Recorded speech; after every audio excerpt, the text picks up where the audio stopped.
Assalamualaikum warahmatullahi wabarakatuh. Perkenalkan, nama saya Jonathan Hernando Maulana. Saya dari kelas 11A1.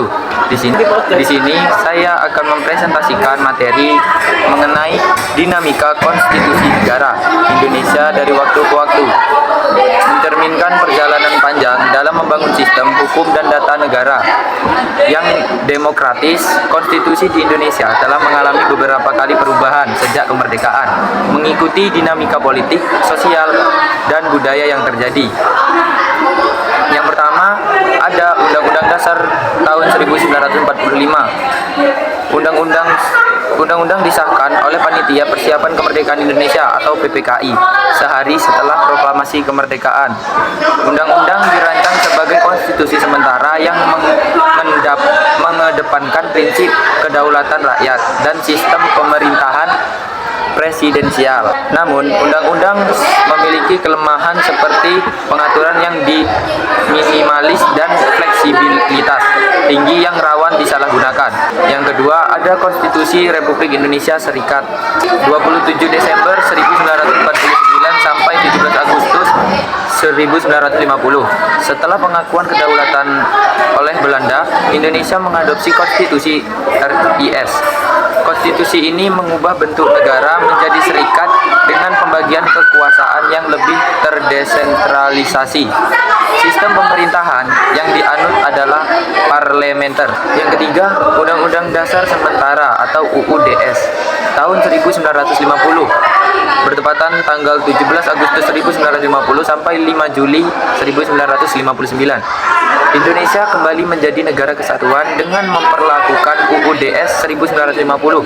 Sistem pemerintahan parlementer tetap diterapkan tetapi dengan bentuk negara kesatuan. Periode ini diwarnai oleh instabilitas politik akibat sering bergantinya kabinet.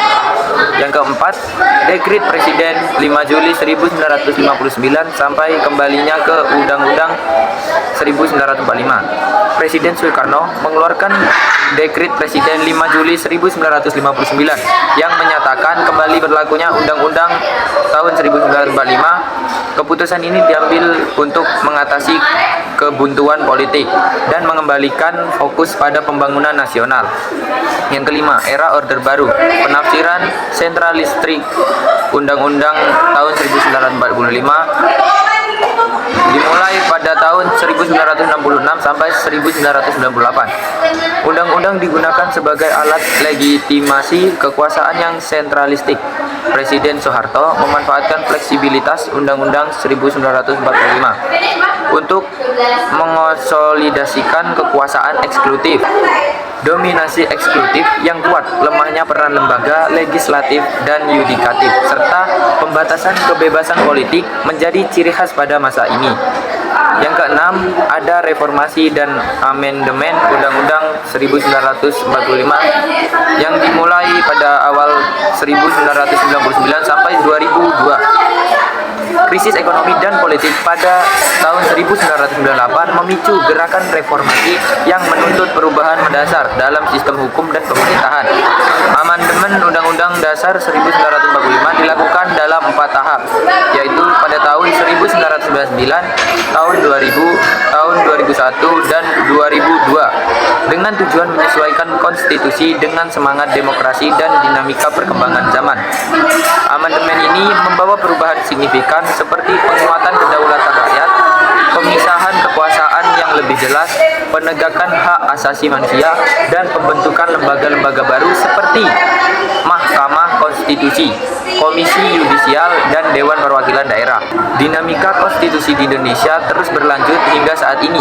Setelah 22 tahun pasca amandemen terakhir pada tahun 2002, muncul pertanyaan mengenai apakah perubahan ini cukup untuk menjawab tantangan ketatanegaraan saat ini. Beberapa pihak mengusulkan penyempurnaan Undang-Undang tahun 1945 untuk menyesuaikan dengan kebutuhan zaman. Mungkin cukup sekian materi yang bisa saya presentasikan. Saya akhiri. Wassalamualaikum warahmatullahi wabarakatuh.